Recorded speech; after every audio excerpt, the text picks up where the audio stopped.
Welcome to Limited Slip Differences, the podcast where we talk to discs about tractors, cars, tractors, and the old time. Not even the old time lorries. When have we actually talked about lorries? Hold on. This one time at Bandcamp, this one time on this podcast, we talked about lorries.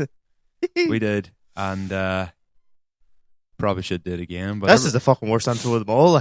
But anyway, know. My nose is like running as we do this. So well, you had a nice news last week. What you've been doing, lad? Wait, wasn't my nose was actually last week? Are actually, you still boxing. coming down with a buzzer? I am. Oh, fuck, Jesus Christ! I am Conor. I thought I'd only got hit with a buzzy shocking hard in the last podcast. This one here. Were you bedbound? Complete new level. Flat to the mat with the buzzy. Or Conor. were you stuck to the office chair? Just stuck to fucking the buzzy chair, Conor. The buzzy chair. Whatever the buzzy chair is, I was stuck to it. Did you get a tube of Tech 7 and stick yourself to it? No, fuck. The tube of Tech 7 found me. Right, I'm going to cut the camera over to you. Smile at the camera. He's picking his I'm nose. not picking my nose. I'm wiping it. He's picking his nose. I'm not picking my Dirty nose. I'm habit. wiping it. Anyway, back in the room. Here we are. Hello, what's the crack? Well. Take it away, Michael. I was going to say, what's the story? What's new with you this week? Because normally you introduce me, but I'm introducing you this week. What are you going to fucking do about it? No, hon, absolutely. Anyway, what's the crack? Hello, I'm Conor. I haven't even introduced ourselves, have we? Well, you're bound to know us by now if you're listening to this. Yeah, but they might not be. Someone might just have decided to join us on episode 7. Holy fuck. My lucky number, not a lucky fucking podcast. I used to like 7 as well, for whatever reason. But anyway, I think most people tend to like 7. Anyway. Anyway. I'm Conor, and this week, funny what, we recorded last week. Yeah, so it was like only a week and a half ago. Because normally we release the podcast like 2 weeks in advance. Yeah. Sorry, not release, record. So if someone like speaks to us like, oh, can you do this in the next podcast? Chances are they'll not hear it for a month because of the way we normally record things. But that allows you to, even if you're down a wee bit with a busy. Hence why this week it was down to the fucking wire. Yeah. Anyway, you were saying? Well, not a whole lot happened with me this week. The last time, so we talked about Dubshed happened. Then we talked about tractors. We did. And now, let me see. So this week, nothing really new happened me per se. So we went to Springfest. We did go to Springfest. Very much last minute sort of thing. In my part, it was 100% for you. I was always going. I'm a dimwit actually. Something did actually happen to me since the last podcast. I bought a dog. Oh, aye. You bought a dog. I bought a dog. Not very auto or tractor related, but it's farming related, I suppose, isn't it? Because it's a collie. It is a collie, it's yes. Also fucking so adorable. I bought a collie. She's called Colleen, the collie. It's very imaginative name, Conor. It is. I thought it ranged a bell, and then I heard Molly, the collie, and went, "Oh, for fuck's sake, that sounds even better." But That's still, Colleen stuck. Still Colleen nice. stuck. So, no one I have a dog. She's only 10 weeks old now. Yes. Geez, I hope it's a while before I have weans. Aye. Well, I think owning a dog, this is completely off related to any of our podcast conversations, but I do think owning a dog is a good way to see if you'd be a decent parent, because owning a dog's basically like having another wean. I'm fucked. I would. Well, at least you know now at this stage. But it's true, some dogs are really needy and like need. No, well, to be fair, it's not been too bad. We took her down to Gemma's home place there after Springfest. Apparently she was great in the car. She got a taste of the Type R whenever I was driving out. Naturally, my right foot got a wee bit heavy and by accident hit the accelerator while it was neutral quite a lot and made lots of noises. It happens. It does. Unfortunate. I was hit with the limiter. The limiter. It only strikes you down at sometimes, and normally you're egged on. I was struck down by the limiter. So it got me. It came and it got me. I couldn't stop it. The limiter. It got me. But yeah, so we went to the show. It was good. the weather has been atrocious Still since. is. Yep. See driving from the show, which was in Carrickmore, till Cavan in a lowered car. It's a long enough drive, isn't it? It's not that it's long. The roads are fucking dirt. Aye. Well, Carrickmore's in the middle of nowhere. No offence to anybody that's from Carrickmore. It shouldn't have a flying school. For whenever you look around, it's just mountains. So fair play. That's why there is a flying school. There's none on the hit. I just said there's pile of mountains. It's on the Sperns. There's none on the hit. Okay, fair enough. I suppose it is right. It is. I think you're just saying there's none on the hit in Belfast. Aye, but like they have to have it out in the wilderness for like interference reasons and shit like that. I assume. Doesn't stop Aldergrove having an airport. I got you there. I didn't think of that one actually. Yeah, but I would say so. You're going from? Did you go down Oma then? Like Carrickmore down to Oma? I thought I was going to Oma. Oh, I don't know what route. I think it took me Fentana, Jesus Christ! Right there we go. Tempo, Oh and a skill. Oh my good God! It was going to take me down towards Clogher, and then it didn't. Well, it was told don't go that way. So it didn't go that way. I would avoid Clogher too at all costs, but anyway. It helps whenever your girlfriend is from down that area, so she knew the roads better than me.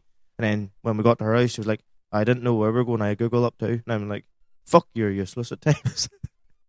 But anyway, no, we were at the show.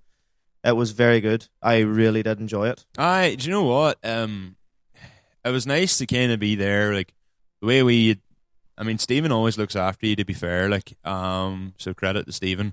But the way where he put us, like, kind of was all the Limitless ones doing the Limitless click plug. Quite a good pop there, you know.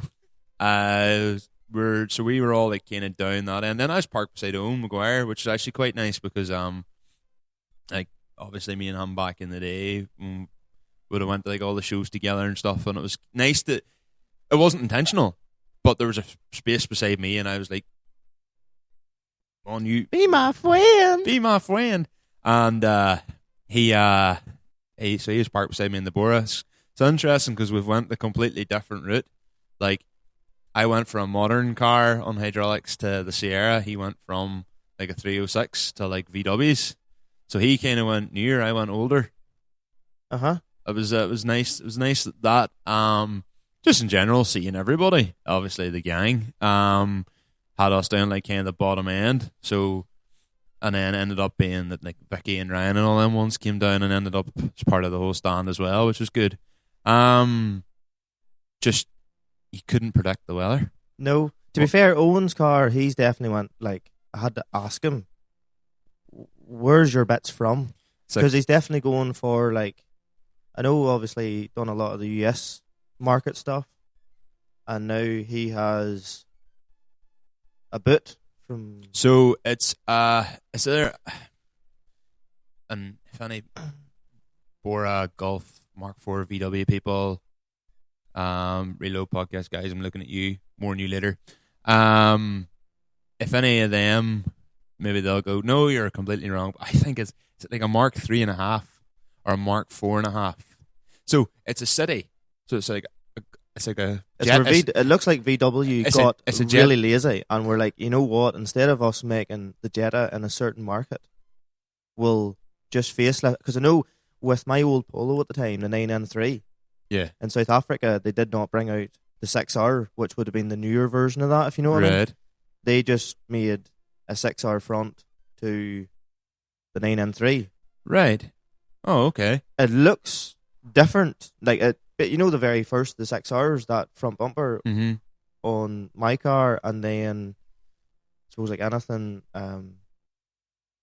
there was another company made 6R style taillights for 9N3s. Now, nobody else is going to know that because not many people are into doing Polos here, but that's a thing. Well, I think his is so it's a Jetta City or something like that. So it's available in Canada. Mexico and Brazil. I thought it was Brazil and maybe Mexico. I didn't realize it was Canada either. So that's kind of cool. But I suppose Owen's take with it is, and I don't think I'm speaking out of turn when I say this, but obviously Owen's got the whole business going on where, he's doing all the molds of everything. Yeah, of It's course. probably something else. I think all that work was done by him. Aye, so he's more or less trying to be like, right, look. This is what you can do. Yes, This and is what I can provide you. Yeah. Yeah. It's so for all the agri lads out there with tractors, funny, if you ever happen to come across, well, I know myself, obviously ICO owns Voltra, Massey, Fendt. Yeah. So I think it's in like Brazilian markets, South African markets, different things like that. Yeah. You know the old Voltra cab?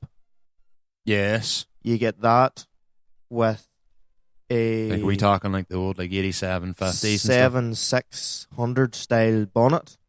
Okay. So it's like a 7.6, the larger like 7624 and that there Yeah. with a Voltra cab. Does it look right? No. Interesting. But you do see there's some. So I'll and try only and, because I watched a video recently, and completely off tangent here, but this is the What's New section has sprung into its own mini podcast. But watched Don't Media recently, and realistically we should be putting all that stuff at the end. But Brazil has such a high import tax, and I actually noticed this with work. It only occurred to me then with work, and we try to put like our sand plants and all into Brazil, getting it in is it's a disaster. There's so many hoops to jump through. Like, literally, normally we just deal with like a forwarder, like a shipping agency, and before you know it, all the paperwork's done and away you go. Like with Brazil, I had to like personally contact like the forwarder on their end and like had to not make a relationship with them, obviously, but like I was in contact with them that much. It was literally just look, give me your number, and constantly. Have you got this? Can you give me that? Can you give me this? Can you give me that? The tax on bringing stuff into Brazil is so high. That's why there's a big market for Brazil to do their own thing. So, for instance, Volkswagen of Brazil is like a completely different. It's like Volkswagen, but they're not really Volkswagen. They're Volkswagen, but they're their own company. well, here's another thing for you. I know I might be talking shite when I say this, but the head unit in my Golf is what they call an RCD 360, Right. which is essentially as if they got lazy in the likes of China, Right. kept the Mark 6 going or that shape, and obviously technology has moved on. People use Apple CarPlay and stuff in their cars now. So then the RCD 360 is a take on a factory head unit you get in China that would go in the likes of the older shape cars that has like Apple CarPlay features and all on it. Mm-hmm. Because normally Jettas, Mark 6 Jettas and stuff, none of them have anything like that. They have Bluetooth, but they don't actually have like Apple CarPlay and that. App Connect as they talk about in Volkswagen. All right. I think you have explained that to me before, but I've probably you've probably said one word and I've just went and started staring at the nearest thing down the road. That's because I prioritize the right things. You do not. That's just ADHD. Anyway, but What's new with you, Michael? Sorry, I've been very. What is new with me? I've had more mechanical issues. So right, It's not even that it's a theme anymore. I'm not surprised. so going to Springfest last week, we both decided to go up the Marfell bypass till about 55, 60 or something. Yes, of course. Well, it's dual carriageway. We're allowed to do 70. No, it's not. It is. Is that bit with the two lanes up the hill class the dual carriageway? Yes. I would assume so. I've been wrong about the limiter in the port. I could be wrong about that too. And so I put the foot down, and the next thing, come on, the wastegate opened, and then suddenly the whole car felt like someone had just clamped the brakes on me, which is interesting considering my brakes are shite and there's something not right there. That's not an issue. That's just something that desperately needs fixed. Can I butt in a wee second? Hello? It didn't help that we bled them. It also didn't help that I felt really fast because I overtook you at that point. Well, you bleeding the brakes is one thing. The pedal was hard, and I don't think it was anything we did. I think it's the vacuum unit on the car. So I have another one over in that car over there, which I might strip one day and swap them about and see if that changes anything. But literally, it felt like whoa, and I was like, oh shit, right, okay. And I noticed that when I was heading to meet you, coming Castledawson, second gear came up to about 5k. She kind of like I said to back, I was like, that car, did it feel like the car kind of stalled or something back? I was like, something not totally right there, and I was like, okay. And yeah, so then got to the show, popped open the bonnet, and learned very quickly that the temporary fix that we done to my wastegate back in July last year, as Calvin reminded me, the temporary fix, I was supposed to change it. I didn't. So it broke. It made itself temporary. Well, it made itself non-existent because it broke. So now all I have is, so it's basically the top of the wastegate, or not the one at the top, sorry, the one at the side. Basically, when it comes on boost, whenever with your wastegate, with an external wastegate, it's probably the same for an internal wastegate. I would imagine it would be, except it's normally on a rod and actuator instead of like an a spring. external wastegate, yeah. But with an external wastegate, basically, when like the internal pressure exceeds like it opens what and your allows spring's set for, it opens and allows it to happen. Allows more boost. Well, more it. Yeah. Anyway, I think what happens in my car because of that coming off, my wastegate basically opened, but because it wasn't piped, so it's supposed to run up to like the Mac valve, but because it had broke off, it's literally just to atmosphere. So what happened is it probably, because the car's fine to drive, like sort of off boost, like even till like 3,000 RPM or whatever, like the car still is fine. You know, you can still hear turbo flutter and all that there, so it's still spooling and all that, obviously. Like, it's not affecting anything in the manifold side of things. But basically, I think what happens is when she opens herself, she then must suck in air from the outside and kind of close the wastegate and kind of sort of stall everything, so the whole car kind of goes like, oh, fuck. Okay. That's what it feels like anyway. I could be wrong. That's what I'm assuming happens. Smart people than me out there. I probably should have researched it more, but like it's a 10-second fix. Like, I doubt you may need to go to the doctor about the busy because you are fucked. I can't even think at the minute. But as long as there's no threads or non stripped, then I can't remember whether we did that with thread, because that was obviously the same wastegate that bowling ball down the road last year. I've a feeling that wastegate. It's a worry for another day. It's a worry for another day. It's cars lying out there at the minute. I'll be fine. Other than that, the only other really constructive car thing I've done is the mag feature. I bought like a massive, like I mean, like I'm talking massive. Like it's 91 centimeters by 61 centimeters or something. Like a massive photo frame, and then because so I it's 3x2. Aye. So yeah. So bought because I bought like 5 copies of the magazine. One for myself to read, a spare one to give to Becca's dad, and then 2 as like sacrificial to rip the pages out. So ripped all the pages out and lined them all up, and then used like other pages from the magazine kind of as like a background feature. Yes. Haven't got the hangers to hang it up yet, but it's a massive. But it actually turned out really well, like nearly better than I was expecting. So pretty buzzing with that. Other than that, like I have nothing really that car exciting at the minute, like, which is, I don't want to say a bit of a shame, but just not flat out with work at the moment. I just really haven't had much of a chance to do oil pile. There's a few things I need to do, like, so I'll see about getting that done the next couple of. Still need to get the car mapped and all again and all that there. Like, been talking about it since podcast 2, and still hasn't happened yet. Not a fault of anybody, it's just hasn't happened yet. Just things take time, and it's like anything, just it happens when it happens. Well, definitely, I've kind of got that like approach to things more now than I probably would have. Like, it used to be, I was very much, this needs to happen now, or it's never going to happen, and this is like you know, just always dramatizing, always catastrophizing. A lot of car people tend to do it. Like, we think something goes wrong and we miss an event or whatever. Like, that's your whole life ruined. Like, you may as well just give up on life at that point. You're getting really deep here.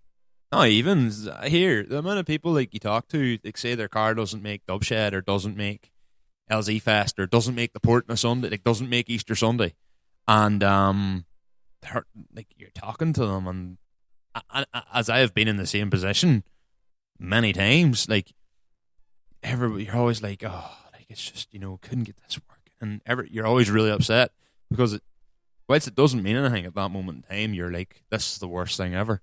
Just to let everybody know, last week it was a wholesome podcast. This week is a very depressing podcast. I would say it's a counselling session, but anyway, before then things take another wrongful turn, will we move on to what we're actually going to talk about this week? Which we've kind of already talked about. So this week we decided to 5 minutes ago, 25 minutes ago, we're 24:51 into this. No, you mentioned it like Tuesday night, did you not, on WhatsApp to me?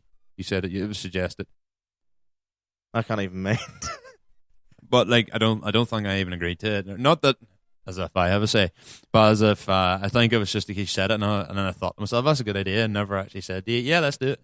You're thinking too much. Yeah. I feel like your head's just the wee monkey, and it's just going. No, that would be not thinking at all. I feel like I am not thinking. I'm definitely underthinking. But we'll cut all that shit out. No. Anyway, this week we're going to talk about. So we've delved into Dubshed before. The large car shows. Well, the large car show that is Dubshed. Not talking about any other ones. But this week we're going to talk about the smaller ones. So small car shows typically. I mean, they're everywhere.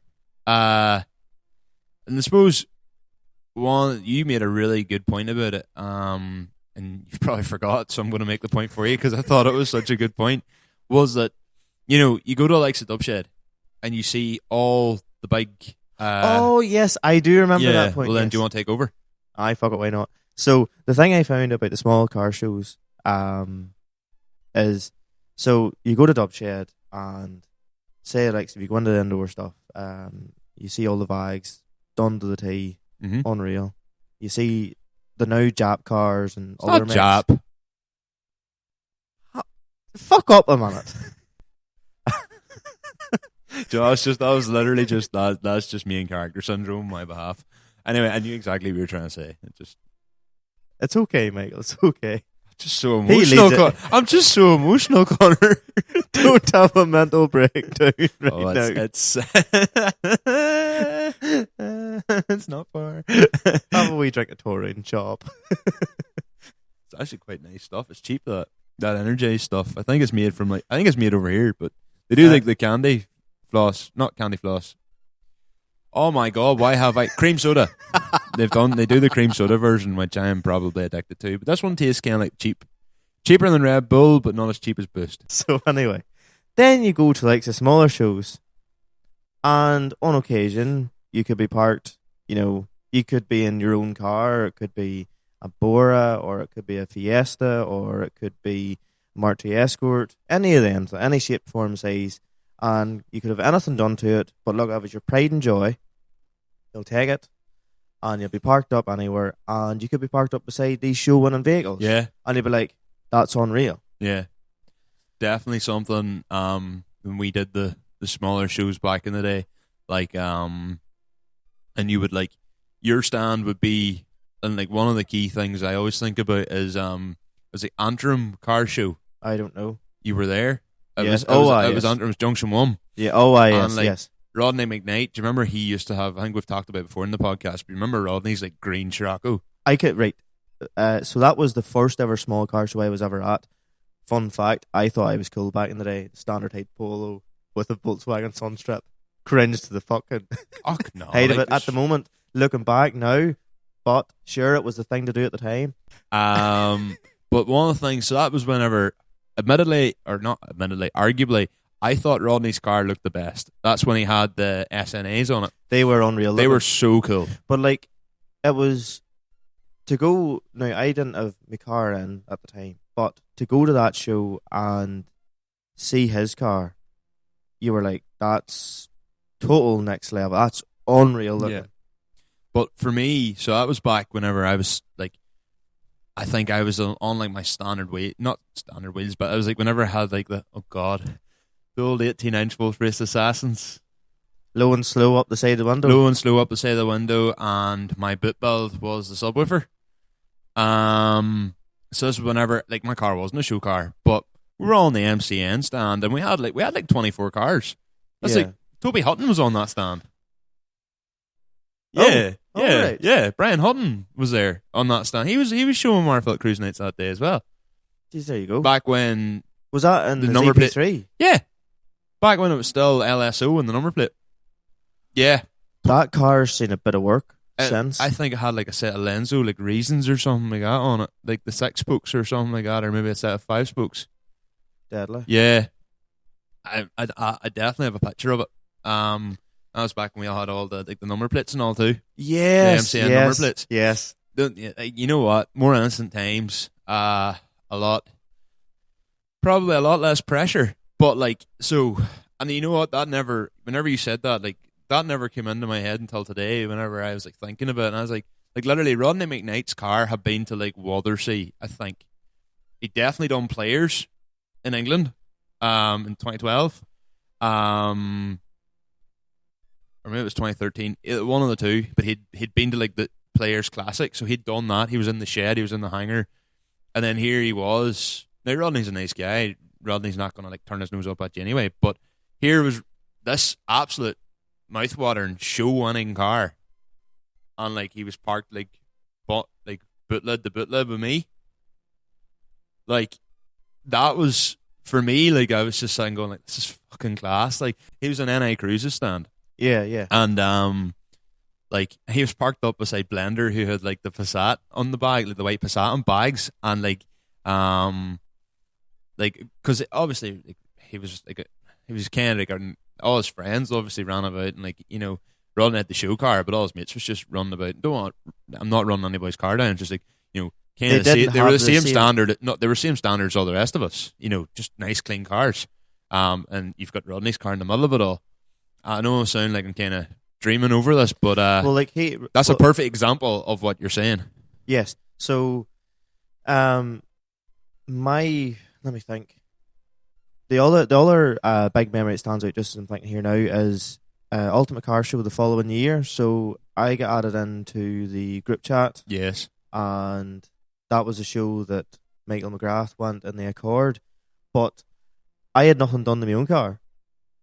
You came up with me, didn't you? I did, and that's probably one of the best days of my life. The very, I don't know what would you say, naive or noob at modifying cars. Mm-hmm. I was going over to Apollo and he had 40 mil springs. I was like, do you scrape? And then I can actually mind seeing Bambi Gamble, so Andrew Gamble's car. The Cup Edition Polo. He had a PD 130 Polo. They're quite rare. Yeah. So in the previous left, or the 9N, they were the GT Polo. Right. And in the 9N3, they didn't have any name or anything. Podcast. Well, it was a bit of a change from fucking Sierras. I'm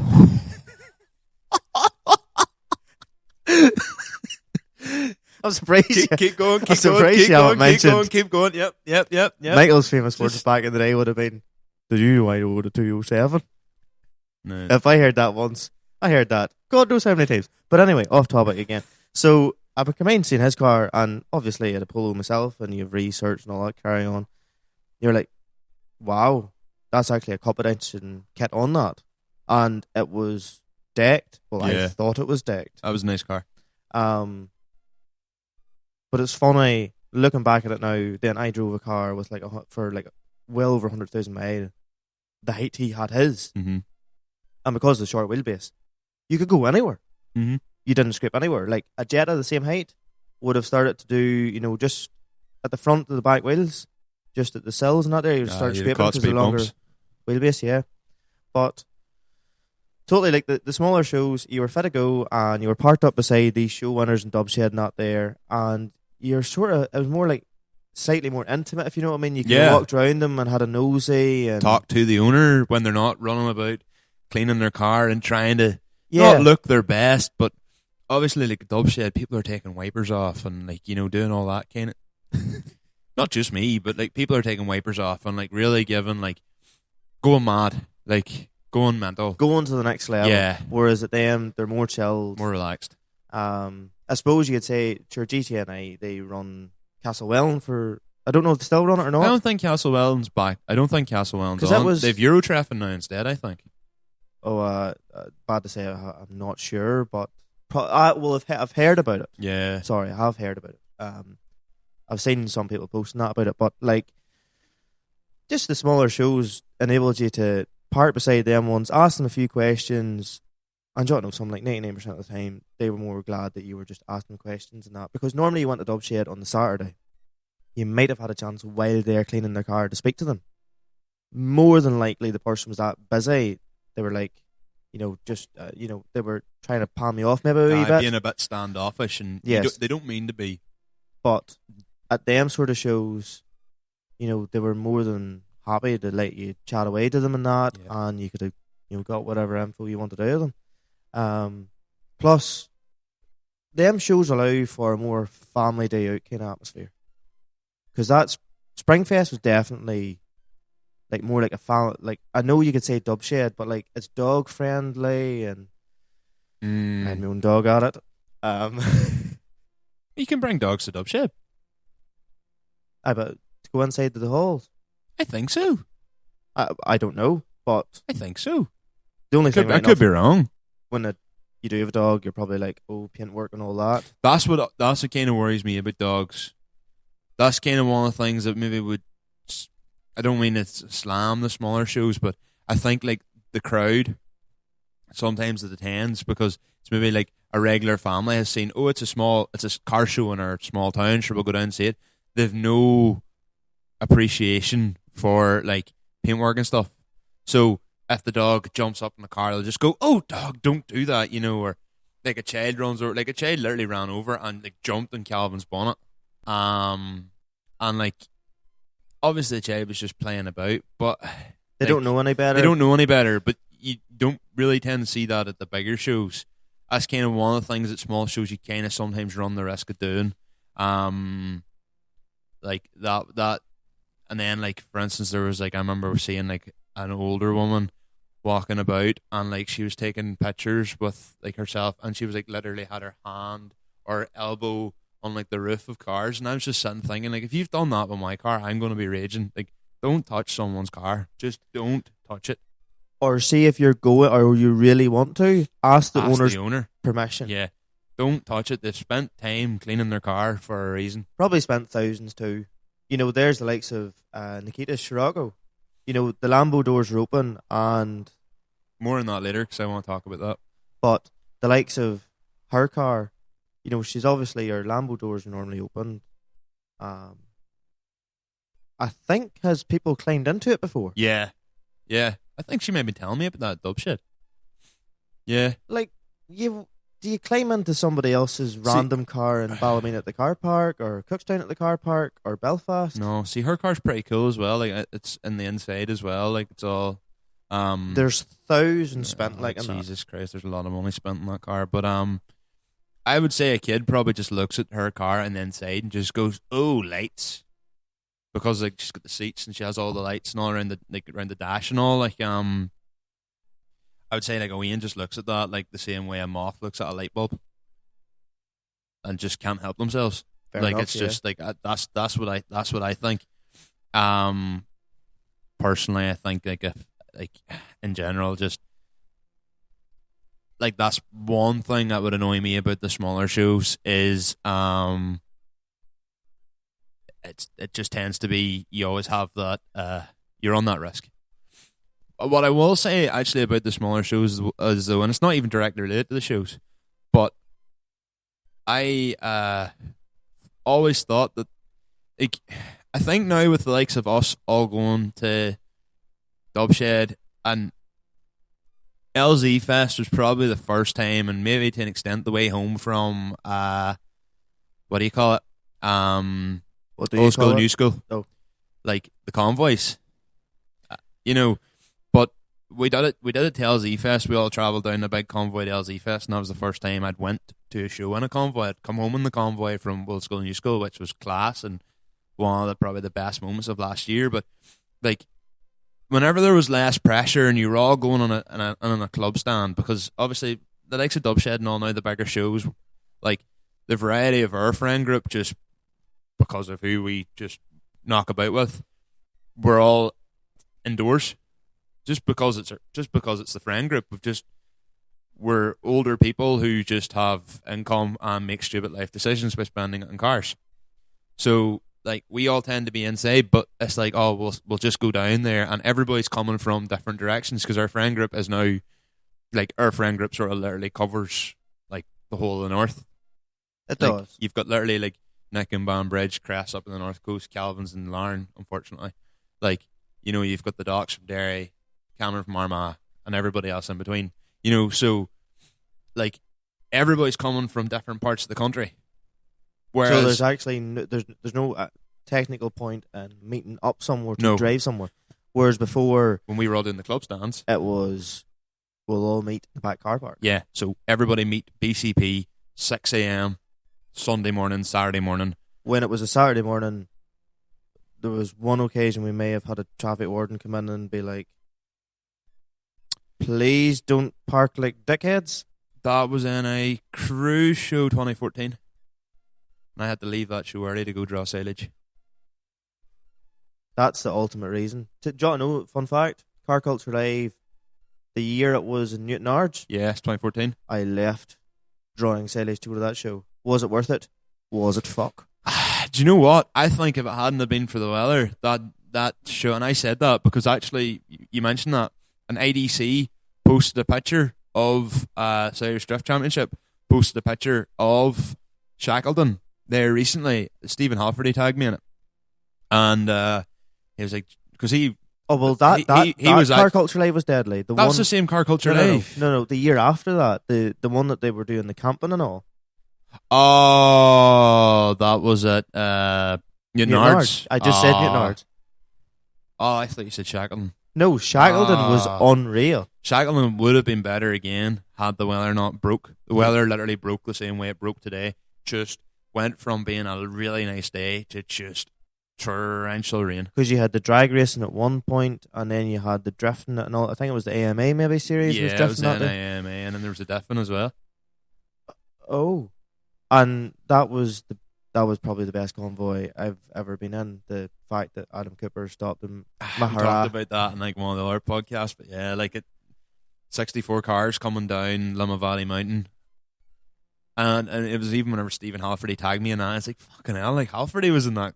He was in the silver E46. Aye, and him like a fairly well-known drifter at this point, like, and it's just like, knew him before he was cool, you know?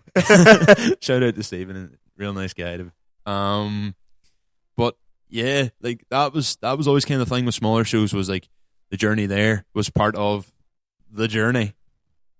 Sure, you know, used to be that the Lake Santrum car show. Yeah, back in the days when Money Neck Road, you got to the M2, and we all got to 70 as quick as we could. Oh, I can remember that. Like, and then I always took fear, and nobody else took fear apart from me. No, you took fear and you stayed at 69. I do remember everybody went by at 71. I do remember on a couple of occasions, everybody deciding to go, and I can remember. I think it was maybe Lucy in the White Bora, and I was coming along the road, and she was coming up on a lorry, and I think I was maybe doing about 68, and she was doing about 66. Oh, and she just literally went whoosh and pulled out in front of me, and I had an anchor. And I was like, fuck. I was like, right now I can see why they give off about young kids. Like, we went to that day. We went to like Downpatrick. That was Bishop's Court 2013. You weren't at that. And like on the way home, we came in. It started off as a really meh morning. Like, and by 12 o'clock, like it was horrific. Like the weather was not horrific in a bad way. Sorry, I should say that. It was the sun. It was so warm that Conor and Marty, because both of them had transplants and were on immunosuppressant drugs, actually had to go and lie in their cars because it wiped them out. like one of our guys was with us, and I can remember like one of us was in like a B. He was in a B7A4. He had come with us, and like his missus, actually, I remember she was saying like, she was like, I need to go to sit in the car. She's like, I can. She's like, she was as white as I am, like, and she was wearing just like a vest top, you know, like, and I remember her saying, she's like, I'm burning. And I remember speaking to her later on the day. I'm like, well, how'd you get on? She's like, I am. She's like, I can't sit in this car. She's like, I'm literally burnt all over. But like, on the way home from that, like, we all nipped into the Titanic Centre and all got photos, and you know, we don't do anything like that anymore because Nobody takes the time though anymore. well, it's not even that. It's, well, in my case, every extra mile is an order mile I can break down. But in general, like, it's just shoe days are that long now, and especially the big shows, you're that exhausted. And at this moment in time, the weather's shite. So, but you're just that exhausted, or everybody's traveling to so many different places that it just doesn't like nearly make Nobody sense. can be arsed anymore. It just doesn't make logistical sense to all go, oh sure, we'll all go here. Like I have all these ideas of saying like we should all go to like Victoria Square some night or something like that there, which would be class. But like the reality is getting everybody to do that when everybody's free, that's difficult enough. And then because everybody's got their show cars, they're like, oh, well, I'm not going to go to that. Like, you know, it's because what if I get a stone chip? Which, you know, I can also, because they're show cars, I can understand that now. You know, that's a very like maybe extreme example, but some people are like, no, I don't want to do that. Like, you're expecting me to go to Victoria Square. What if I curb a wheel or something like that? You know, that's kind of what I'm getting at. Anyway, small shows. Other good points about small shows? See Autofest, another one of Stephen Lipsett's ones. Autofest, whenever it had the diffing on Oh, it. fuck. Unbelievable. You have a good story about the diffing in that. Do you know what? Gary Kerrigan and Archie and Kieran Japp still to this day give me dog's abuse over that. So I went in the Sierra. It was my first ever time going into a different arena. So I've been in the show and shine all day, and the slip in my car that whole summer was shite. Like, we went to Donegal Rally in 2017, and my car wouldn't even go around. Yeah, it one-wheeled. So I got the diff tightened, and this was back when I thought working at a diff. Well, I don't want to say where I'm working at a diff was when I thought was hard. Like, they're awkward enough, but and I'd done a diff on the floor many times since, but back then I was just like, oh, I don't want to do that, and it took a while to get around to actually getting the diff and all fit it. So the car was off the road for like 5 weeks that summer, and when I finally got it back, I was like, oh yeah, this goes well now. So decided, this was back when it was still a 2-litre twin cam.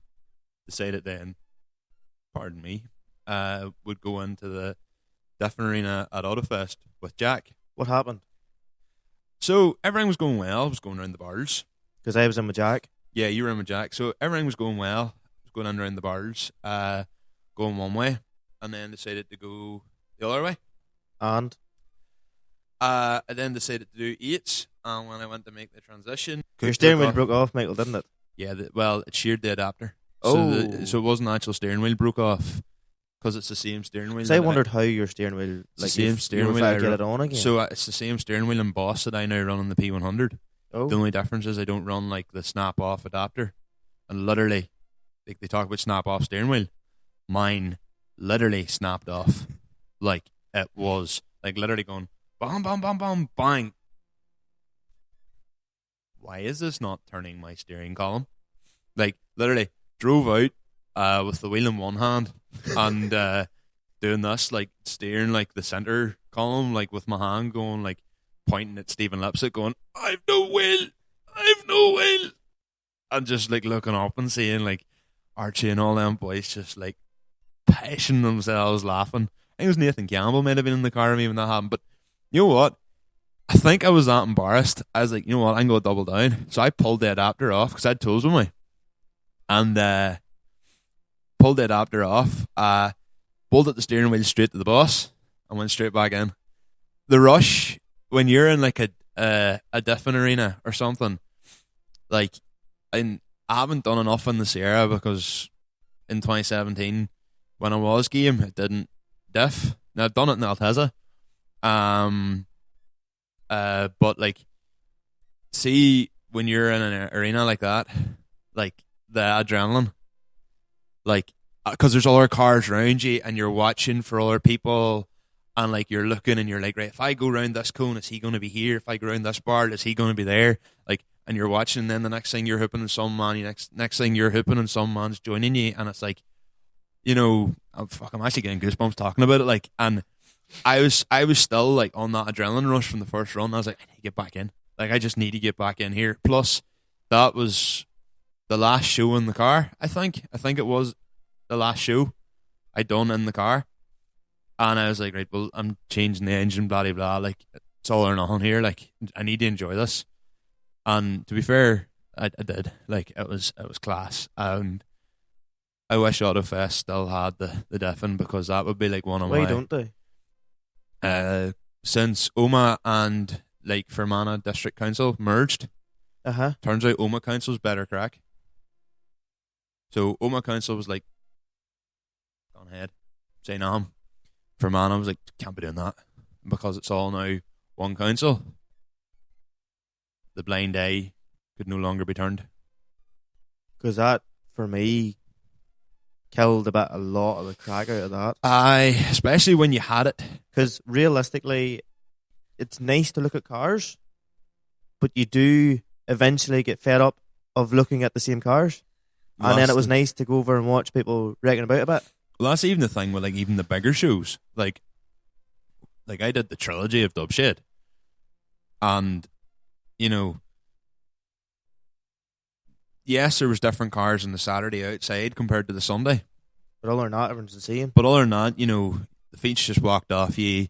You get there fairly early so you can clean down the car, you know. And then it's a lot of, like, I don't want to say standing about, because I would say I was probably more active on the Sunday. Like, Becca just walked on with Jack Samey, and I lost them for a lifetime, because I was just running about talking to a load of different people. Old faces, new faces, and kind of was happy enough probably for Becca just to walk on, because she probably would have just got scunnered to me telling the same story time and time again. But at wee shows, obviously, because they're so much smaller, you know, once you've done a couple of rounds, like, you're kind of like, right, okay, what is there now? That being said, something like Lochgall, I think it tends to be, is there not stuff happens at Lochgall? Rallying or maybe, or something, or or maybe lanes rallying or something happens at the same time. So stuff like that. Funny, there's something that's actually like been killed off in 2015, which I thought was a bit of a poor move, and that was Cruise for Cancer. Well, we all know how I feel about the whole Cruise for Cancer shenanigans. How do you feel? Well, I'm pretty pissed off at the fact that the police decided to open the MOT centre on a day where people are raising money for charity. Yes, Conor, that day. I'm more thinking of the fact that, like, my mother passed away from cancer. Your father passed away from cancer. And with, like, the one thing that we're into, yeah, they can use, like, you can use to, like, raise money and help research. Yeah, they don't want that anymore. No, like, well, BCS used to do it, and BCS doesn't run anymore anyway.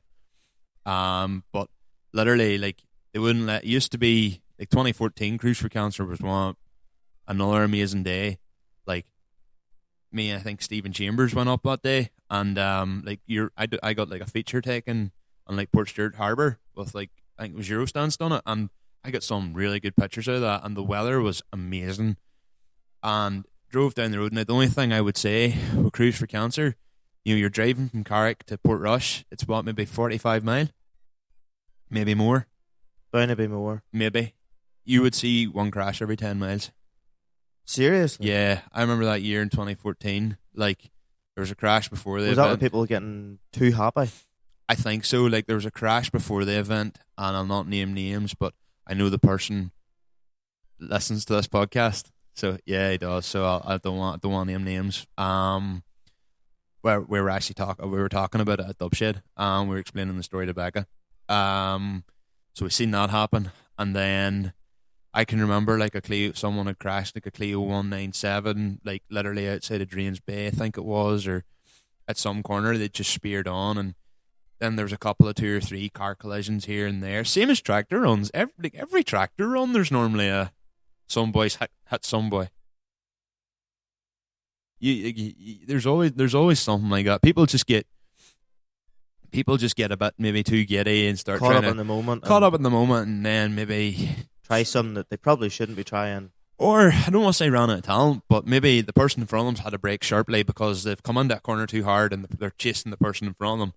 And the person like in front has also been juking about, and they come in that corner too hard, and then they're like, oh shit, there's a car coming, hit the brakes. And the person behind, obviously, they have to wait in the car in front to brake before they know to brake. And then if they're obviously juking about, and then the next thing, the domino effect smash. happens. Yeah. So, but anyway, so I think, is that probably enough on small car shows? Yeah. Yeah, I mean, I think small car shows are a great way to entertain local communities, raise money for charity, and in general, especially if the weather... Have like a car show in a different setting where you wouldn't normally expect it. Yeah, have a chilled day out, just meet with people. It's always usually very weather dependent though. Yeah, I was going to say, if the weather's on your side... One thing I've always found is a wee bit pointless, but say the likes of on Monday. Yeah. So you had lovely weather, then rain.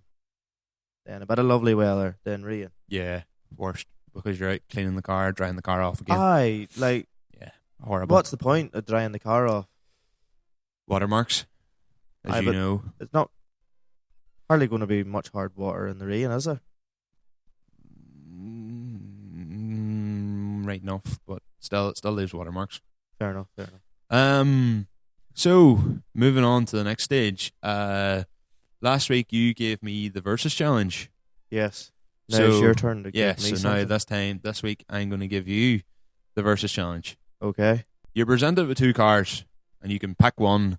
And some man's like, right, you're going to the quarry, you're going to go diffing. Pick one.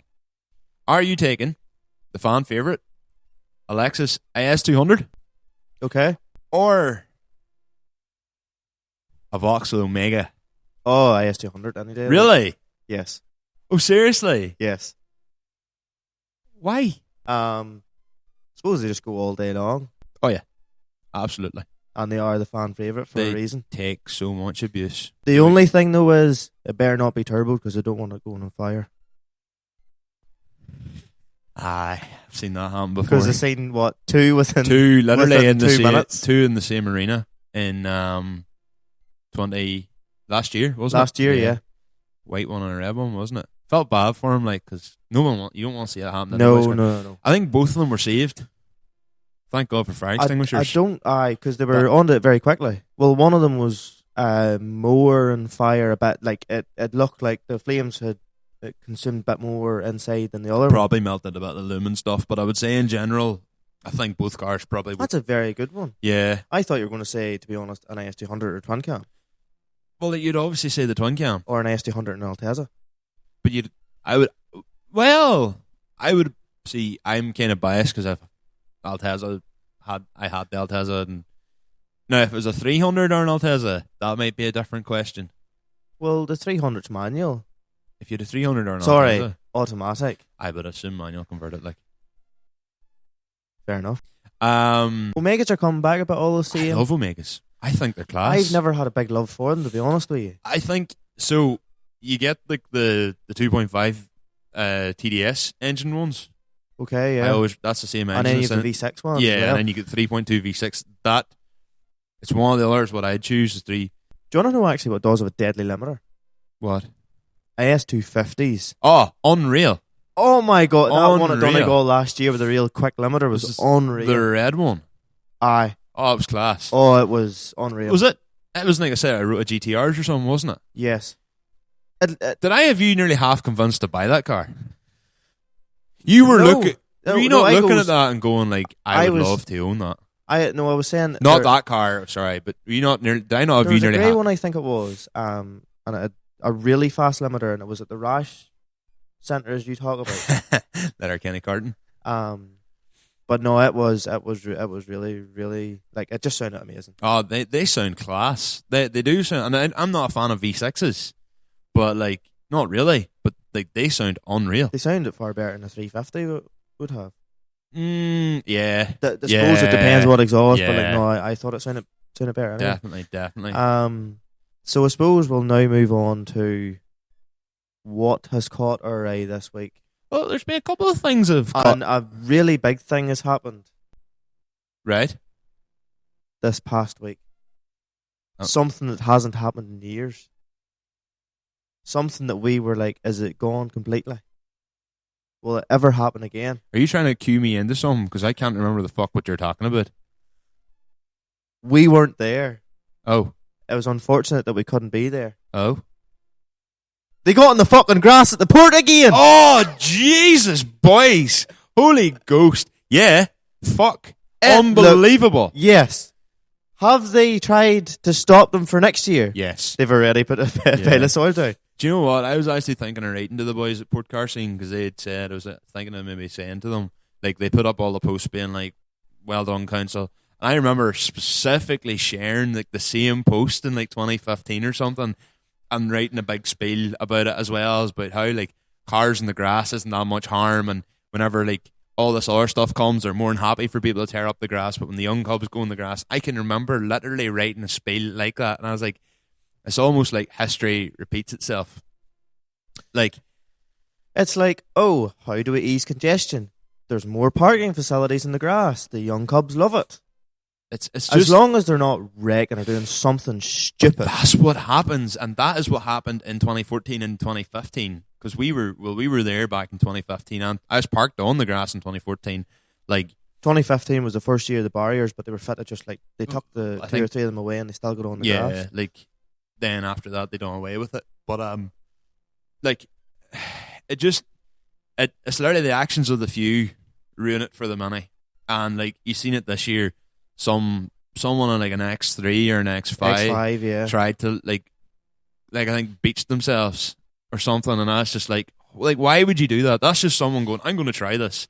Like, it's people like that like that's suddenly everybody takes pictures and shares it, and that gets the attention of the cops who go, we have to do something about this. We have to be seen doing something about this, and all of a sudden, bang! There's a pile of fucking soil put up in front of where everybody drove on, so nobody can get anywhere. And then they claim the cars as an eyesore, but I'd argued a big pile of soil would be more of an eyesore. So, yeah. But they got on the grass and it looked, well, from the TikToks of the cars driving on the grass and all that. You love to see it. You love to see it. Absolutely. It's just a shame. Like, maybe in another 8 years, they'll do it again for 1 year only. But I think in general, the port this year, you know what, haven't really talked much about it, but I do think in general the port this year seemed to be one of the best ones yet. Now, I'm kind of at the stage where like I just prefer a normal Saturday, Sunday at the port as opposed to Easter, because Easter's just too crazy. Like, too much traffic now. Easter Sunday used to be the Mecca for us. Yeah, that was where now, we went. Down south, England, Scotland. The amount of ones people, that came across. The amount of people that come from Scotland to the port was unbelievable.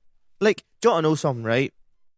Say the likes of the council or that, if they were smart, have it that if you want to go around the Lansdowne or something, even have like, imagine a collection for charity, £2 or £3. How much money would they not make? Pay to get in the grass.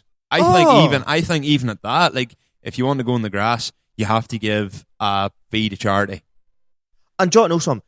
If you have to have, like, I don't know, the likes of the odd police officer, like, surveying, just so somebody doesn't do something stupid. Yeah, completely agree. Like, absolutely agree. I know obviously they have to do their job. They have to mind safety, because if the boy in the X5, or I seen there was an old Discovery too that was over the age, obviously a big off-road joke. Yeah, but I can remember if his handbrake didn't fucking do well, yeah, we'd be back into the back of like an M3 or something. But I can mind us back in 2014 seeing boys in Land Rovers doing the exact same thing and us laughing about it.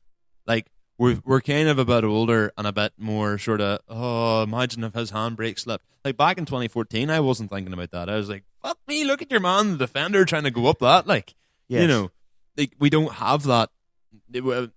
Kid, and we can't, like, go, like, oh, you know, fucking, like, these people doing this. And, like, you know, we were the exact same. Imagine the amount of money you would be fit to raise for, like, the air ambulance. Oh, aye. Unbelievable. You Have know. it obligatory. Because people are going to want to park in the grass.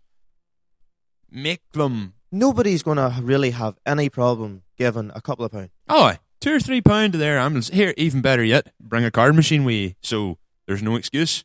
No, and everybody can get onto it and Yeah. enjoy their day. Yeah. So That's like one of the main draws and of it. if they have to pay on it and it's for charity, they might respect it a bit more. Like, think about it. You'd hope. Would you have over 100 cars be able to park in the grass? Oh, aye. Yeah. There's, say, if you had a fiver, which seems like a rip-off in a certain way, but you could say it's nearly like a mini unorganized car show. Yeah, but, like, think how many people are leaving and coming in, leaving and coming in. Like, there's people driving off. Like, probably over the period of a day, there could be 300 or 400 cars. You know, you could There's 1,500 quid. Yeah, easily. And instead of your man blocking the cars to rev, have him with a bucket instead of a bottle of Buckfast, aye, and him collecting it. You know, or even have it rev your limiter if you want to. You can rev your limiter if you donate to charity. it's one the day way in to the do. year, like, It's the way to do this, Conor. I think we've solved it. and it helps everybody. I think so. Like, I think that's Do you think Macmillan Cancer is going to turn down money? absolutely not. Air ambulance definitely Mark isn't. Gary's not going to turn down money. Like, You know, like, I think it's, yeah. I think if people are going to, there's going to be, I don't want to say badness, but there is going to be that stuff. So you may as well get something out of it. Do it for charity. of course. Yeah. And then, like, have even the police it. So, yes, he can do a limiter in this area, in this zone, and he's donated to charity. So he Even can do if it. you were withheld to a time slot I say, right, you can do a from limiter 10 here. to 6, and after that there, you can be done. Aye, like, I do think 'Cause they are having, like the gold nerve. I do think having a limiter zone which is policed, so you don't have some man decides to do a fucking fishtail up the whole way. Like, you know, have a limiter zone, something like that there where boys can, and then Waynes can still run out and get their TikToks. Yeah. And you, like, you And know, you're not worrying about the likes of a fella that's doing a burnout, a Wayne running out in front of him. yeah, because there's, And in case, like, his foot slipped of the brake or something, and he spear nosed in them, because that's what they're evidently going to say. aye. And the thing is, if it's a policed zone, and you say, look, I don't know how you would approach that with councils or whatever, and they probably just turn their nose up at it and go, no, we're not doing that. Because people might be doing that there now, but what happens with the people on down the road? But the people on down the road were going to fucking do a burnout anyway. So Yeah, you may as well at least try and capitalise on it. true. Oh, here. Totally. And if they go and do the burnout or be stupid down the road, do them for it. Yeah, I completely agree. Whereas Completely agree. have a safe zone for it. Yeah, absolutely, completely agree. That turned out to be a better segment, actually, than I thought. On that case, Conor, that was a fucking very good point. Anything I bring up now in comparison to that is going to be shite, like, because that was a really, really good, segment there. I like that. I was going to say, did you see Dave Egan's new wheels? I did. What do you think? I do like them. I think the gold suits the red, but they're not drop dead deadly. I thought they were going to be, now obviously the ideal wheel would be like a three-piece rep, nearly kind of like a Blitz 03, so like a DS 05 true split. That's what I thought they were going to be. That when he said he was unveiling it, I was like, oh, he's going to do, like, say, the DS 35. I thought they were for the Supra, to be honest, to begin with. I thought that would be the case for the Supra too, but it's for the red PS, isn't it? Actually, I think everybody in the country now will have seen DS05s. I know some would say they're a Blitz rip-off. Some that don't have a clue to know. Yeah. But they do look good in a lot of cars. Oh, they're It's a shame they don't do them in the 17s. If they did them in the 17s, they could even work in so many other cars. I think in general it's just a shame that Strom don't do 17s, because, like, I had actually looked I was even thinking about one point maybe running DS 25s in my car, They are an And unbelievable looking wheel. what's the new one? The new 5-spoke with the real concave.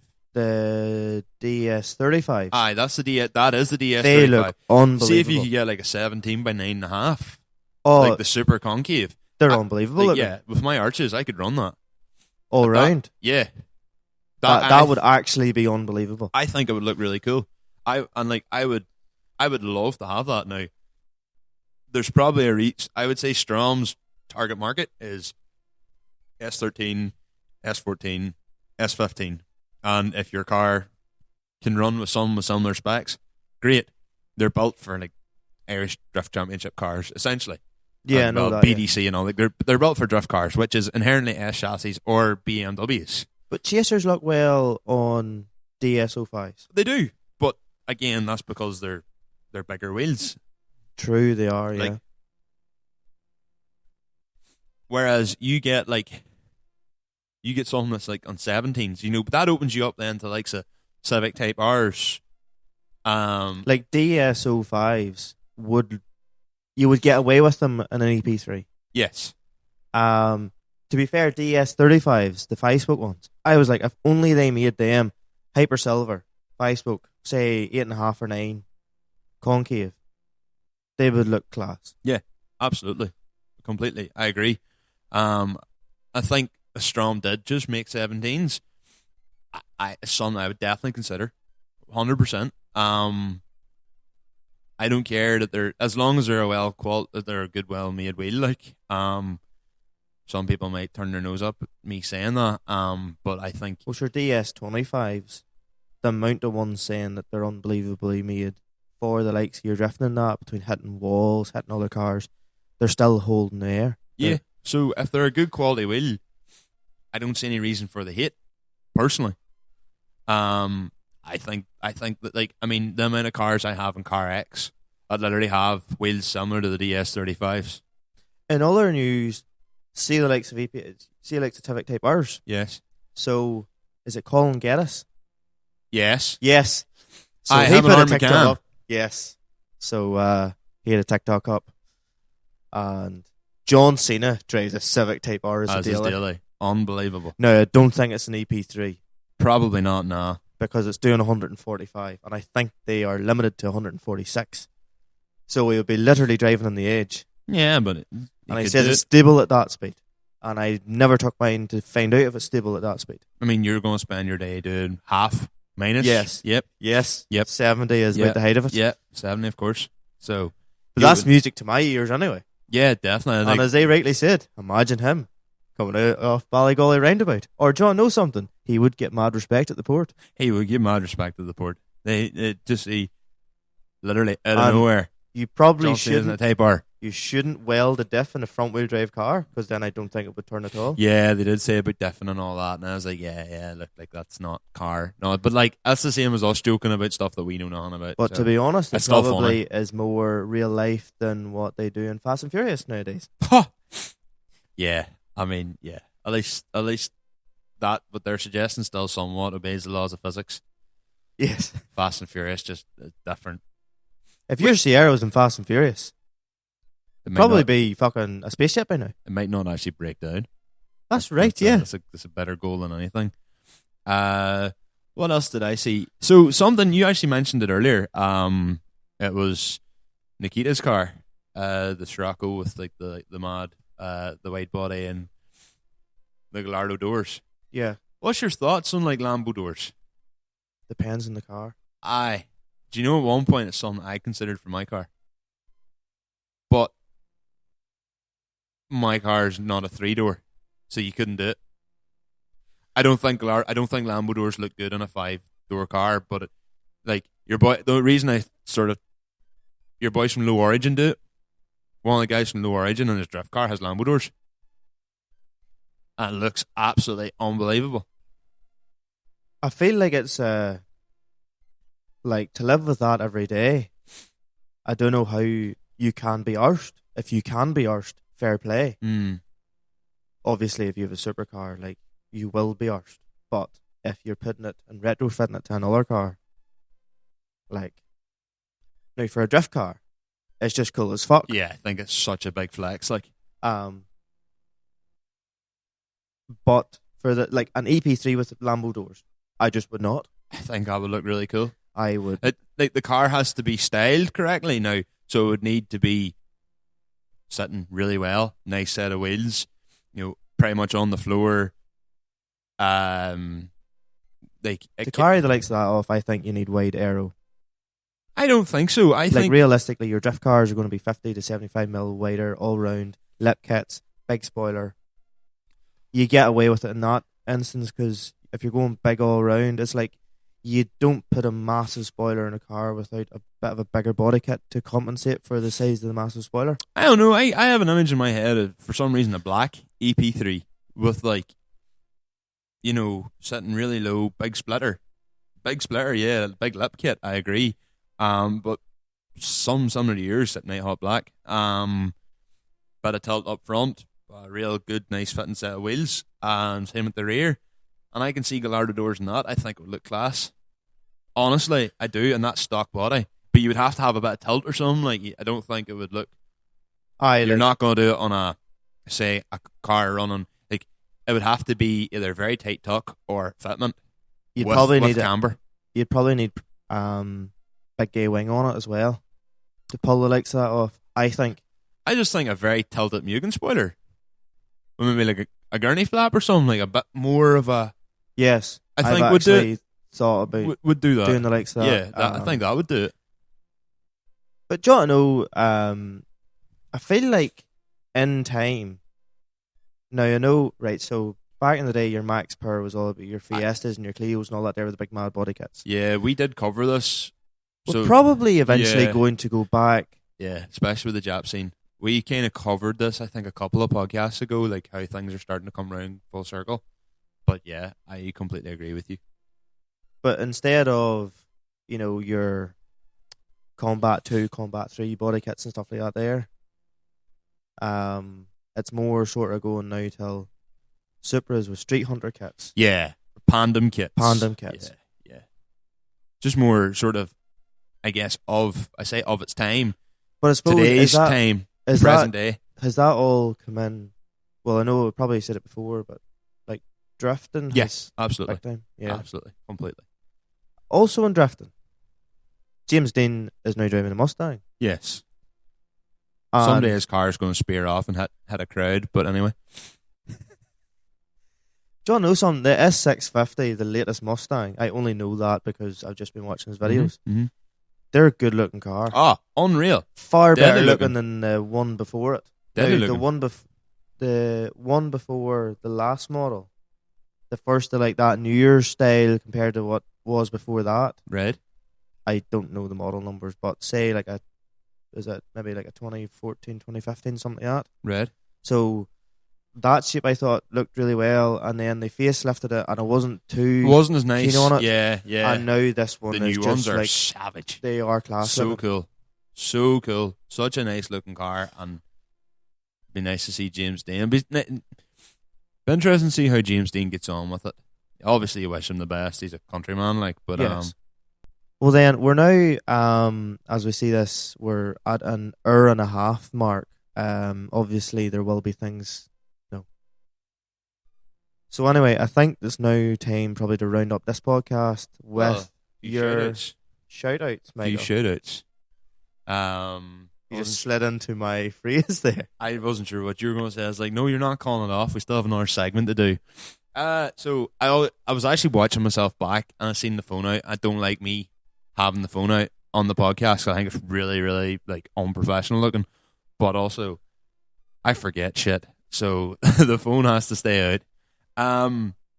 So have you any shout-outs, or is it just all me this week? You'll remember them.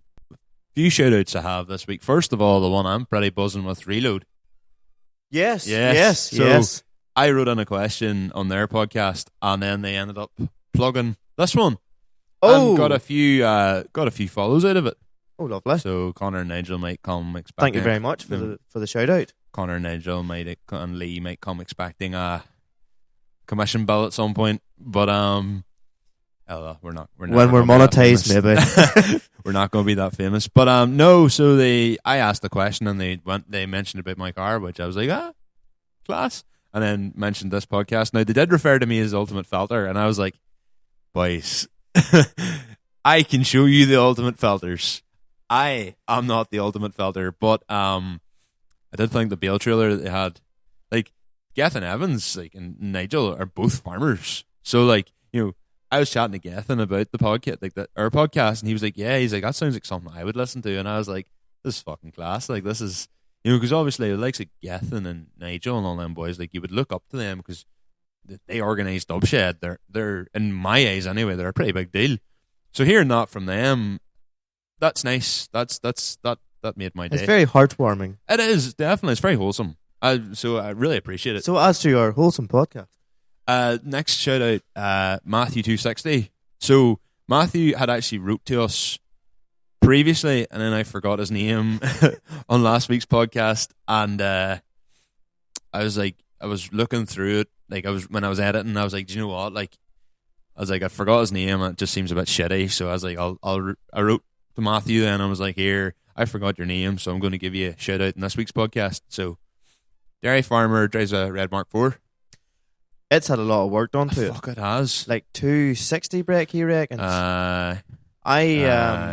Whilst you were chatting to him, I thought, I'll nosy. I suppose we both have joint account, like. Yes, but I was about to write. You can do Mondays, Wednesdays, and Fridays. This would definitely take my Type R. Then I realised, don't know what's actually done to it yet, because he just showed the videos, and it was, it probably goes.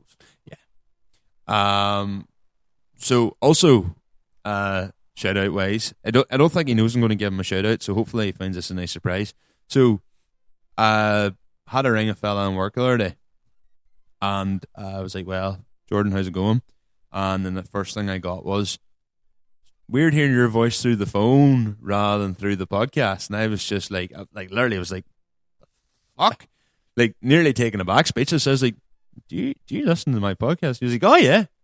And I was like, holy fuck, people actually listen to this shit. What? We have friends. I was like, we have fans. What? And then so I was chatting to him for a while, and but then obviously because I was in work and we were kind of talking about cars, and I was like I started having to be kind of cryptic and a bit not standoffish, but I was kind of like, and then I had to write in my message and go, here, I didn't mean to seem like I was being dry. It's just I'm sitting in a full audience and I can't really talk about engines right now.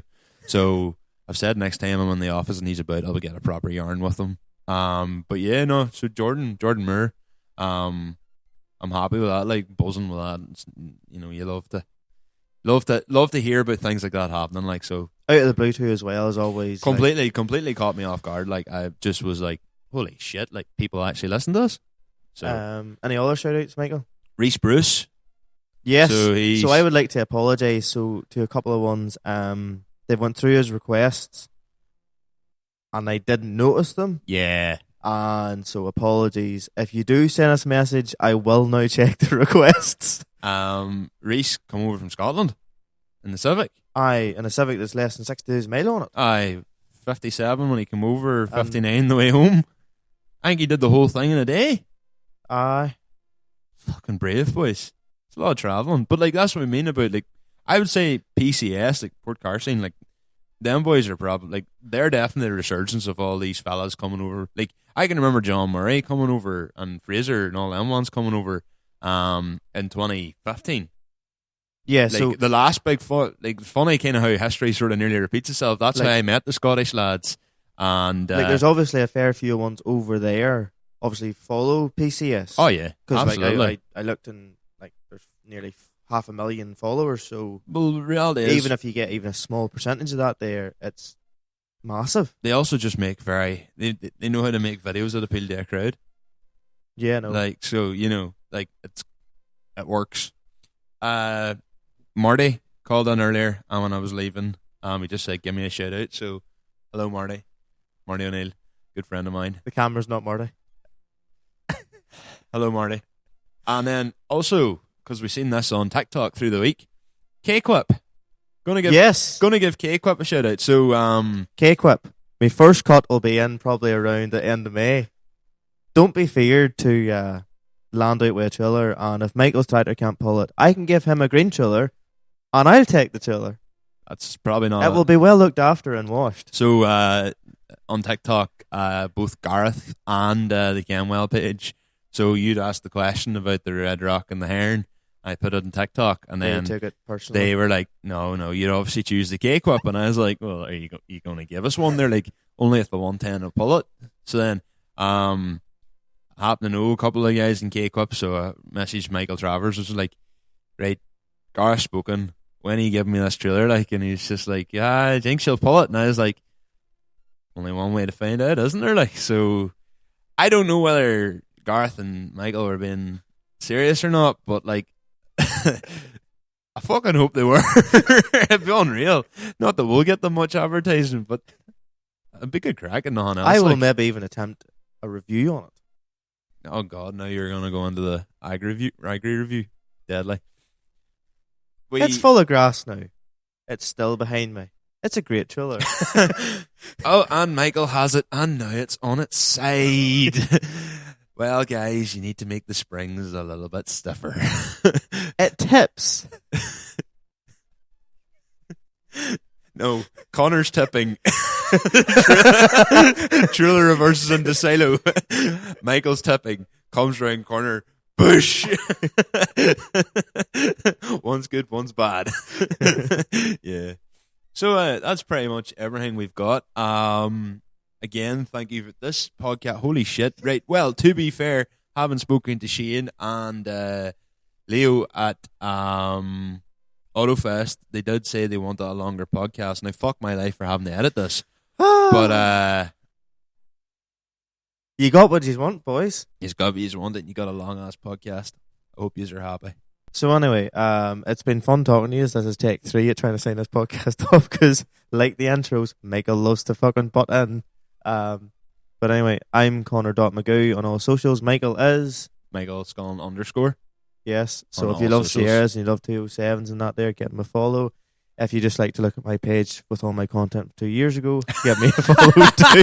It's funny because it's true. Yeah, you really need to get more social media savvy. Like, I've just been struck down with busy all the time. yeah, I'm a dairy farmer. Yeah, well, We always just say we're busy.